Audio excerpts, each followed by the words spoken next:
सावधान मध्ये बसा सर्वजण. लक्ष समोर. 65 किलोची तलवार लागवतो, त्याचं नाव येसाजी. 2000 शत्रूशी एकटा झुंज घेतो, त्याचं नाव बाजी. हात तुटला तरी लढत राहतो, त्याचं नाव तानाजी. दिल्लीवरून 2 तासात 8 तासात घोडा पुण्याला आणतो, त्याचं नाव संताजी. शत्रूच्या छावणीमध्ये घुसून शत्रूचा मुकुट तोडतो, त्याचं नाव धनाजी. दाण्या वाघाला उभा फाडतो, त्याचं नाव संभाजी.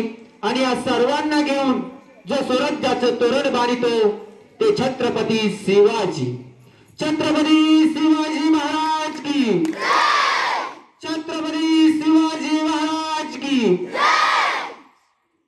आदरणीय व्यासपीठ, व्यासपीठावरती विराजमान असलेले आजच्या कार्यक्रमाचे अध्यक्ष सन्माननीय श्री आपल्या शाळेचे मुख्याध्यापक श्री देशमुख सर, तसेच वेळात वेळ काढून आजच्या कार्यक्रमाची ज्यांनी शोभा वाढवली ते आजच्या कार्यक्रमाचे प्रमुख पाहुणे आदरणीय श्री नरेशजी व्यापारी सर, तसेच कार्यक्रमाला उशिरा का होईना ज्यांनी हजेरी लावली असे कृषी कॉलेज सरळगावचे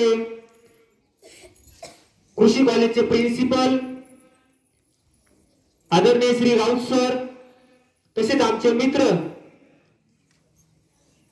आदरणीय श्री प्रकाशजी शिंदे सर आणि बाल प्रमुख पाहुणे आणि उपस्थित माझे सर्व मित्र सहकारी आणि विद्यार्थी मित्रांनो, आज तुमच्या समोर सुंदर अशा शब्दामध्ये या ठिकाणी विद्यार्थ्यांनी सखोल असं माहिती सांगितली आहे. बरेचसे विद्यार्थ्यांनी गीत गायले, बरेचसे विद्यार्थ्यांनी या ठिकाणी मनोगती देखील केली.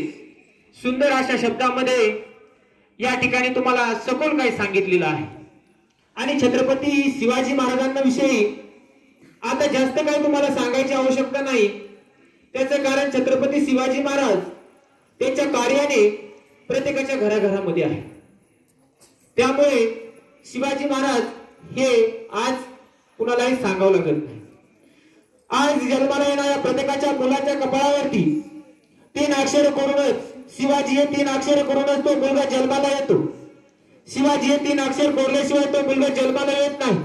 त्या मुलाला सांगावं लागत नाही छत्रपती शिवाजी महाराज कोण होते, छत्रपती शिवाजी महाराजांचा इतिहास कसा होता त्या मुलाला सांगावं लागत नाही.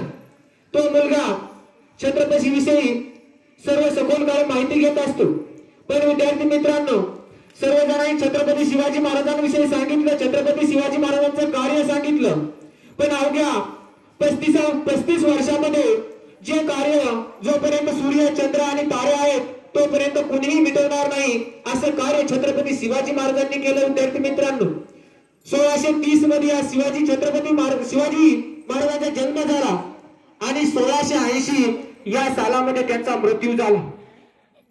अवघ्या 1645 अवघ्या 16 वर्षी स्वराज्याची स्थापना केली आणि स्वराज्याची त्यांनी शपथ घेतली. म्हणजे 1645 ते 1680 या कालावधीमध्ये म्हणजे त्यांच्याकडे फक्त 35 वर्ष होते. अवघे 50 वर्ष छत्रपती शिवाजी महाराज या समाजामध्ये राहिले. 50 वर्षामधून फक्त 35 वर्ष त्यांनी कार्य केलं. 35 वर्ष असं कार्य केलं की ते या देशामध्ये कोणी विसरणार नाही असं कार्य करून गेले ते. आज त्यांच्या जयंती 394वी जयंती आपण मोठ्या उत्साहात पूर्ण महाराष्ट्रामध्ये पूर्ण देशामध्ये साजरी करत आहोत. 394 दिवस झाले आज छत्रपती शिवाजी महाराज जाऊन. आज 394 दिवस झाल्याच्या नंतर देखील अवघ्या काही वर्षामध्ये छत्रपती शिवाजी महाराजांना 400 वर्ष पूर्ण होणार आहे. आपण म्हणतो 3.5 वर्षाचा काळ, 350 वर्षाचा काळ, पण आता 400 वर्ष कंप्लीट व्हायला आले विद्यार्थी मित्रांनो. पण असाच काही काळ होता, त्या काळामध्ये छत्रपती शिवाजी महाराजांना विसरली होती ही जनता. छत्रपती शिवाजी महाराज पडद्याआड गेले होते. छत्रपती शिवाजी महाराजांचा एवढा काळ होता, हा सुंदर काळ, हे सुंदर स्वराज्य निर्माण केलेलं, या स्वराज्यामध्ये सुंदर असे गड किल्ले, 360 गड किल्ले छत्रपती शिवाजी महाराजांनी आपल्या कारकिर्दीमध्ये लढवले, काही बांधले. अशा अनमोल असे रत्न या महाराष्ट्राला देऊन छत्रपती गेले. परंतु गेल्याच्या नंतर या महाराष्ट्रामध्ये अनेक राजे येऊन गेले, अनेक मुघल येऊन गेले, अनेक रयत येऊन गेली. आणि या छत्रपती शिवाजी महाराजांची जी स्वराज्याची राजधानी म्हणलं जातं, स्वराज्याची दुसरी राजधानी म्हणून ज्या राजधानीला ओळखलं जातं तो रायगड. या रायगड किल्ल्याचं महत्व हे फक्त मुघल समाजांना जास्त माहित होतं. त्यामुळे कित्येक राजे आले, कित्येक राजे गेले. ज्यावेळेस मुघलांच्या हाती हा माझा रायगड गेला, त्यावेळेस रायगड हा 12 दिवस जळत होता. विद्यार्थी मित्रांनो, जो आपण आपल्या डोळ्याने पाहिला रायगड, त्या रायगडला मुघलांनी तोफा, गोळा, बारूद टाकून हा रायगड उघड्या डोळ्याने पाहत होता. आणि धगधगत्या निखाऱ्याने आणि ते धूर अवघा 12 दिवस हा आपला महाराष्ट्रामध्ये महाराष्ट्राची किंवा स्वराज्याची दुसरी राजधानी म्हणून ज्यांना ओळखलं जातं तो माझा रायगड तब्बल 12 दिवस जळत होता. आणि त्या काळामध्ये इथली जनता शिवाजी महाराजांना विसरली होती. शिवाजी महाराज कोण होते या जनतेला माहिती नव्हतं. त्यामुळे आपल्या देशावरती 150 वर्ष इंग्रजांनी राज्य केलं. 150 वर्ष इंग्रजांनी आपल्या गुलामगिरीमध्ये आपण इंग्रजांच्या राहिलो का? तर इथली जनता झोपली होती, अन्याय सहन करत होती. आणि इंग्रजांना ते मोजत नव्हते किंवा इंग्रजांना विरोध करत नव्हते. काही मोजकेच नेते होते, ते इंग्रजांना चलो जाओ आंदोलन वगैरे वगैरे त्यांनी केलं, परंतु जनता त्यांच्या विरोधात गेली नव्हती. कारण काय, या जनतेला लढाऊ नेता माहिती नव्हता. त्यामुळे पंडित जवाहरलाल नेहरू असतील, लोकमान्य टिळक असतील, महात्मा ज्योतिबा फुले असतील, यांच्या लक्षात आलं या भारत देशाची जर स्वातंत्र्य करायचं असेल, भारत देशाचा जर लढा मजबूत करायचा असेल, तर हा छत्रपती शिवाजी महाराजांना प्रत्येक व्यक्तीच्या मनामध्ये आपल्याला जिवंत करावं लागेल.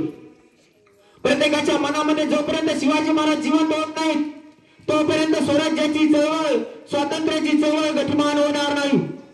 त्या गोष्टी स्वतः महात्मा ज्योतिबा फुलेंनी केल्या. ते शिवनेरीवरती गेले, 19 तारखेला शिवनेरीवरती गेले, पण शिवनेरी हा किल्ला जो होता तो काट्या कुट्यामध्ये दळलेला होता.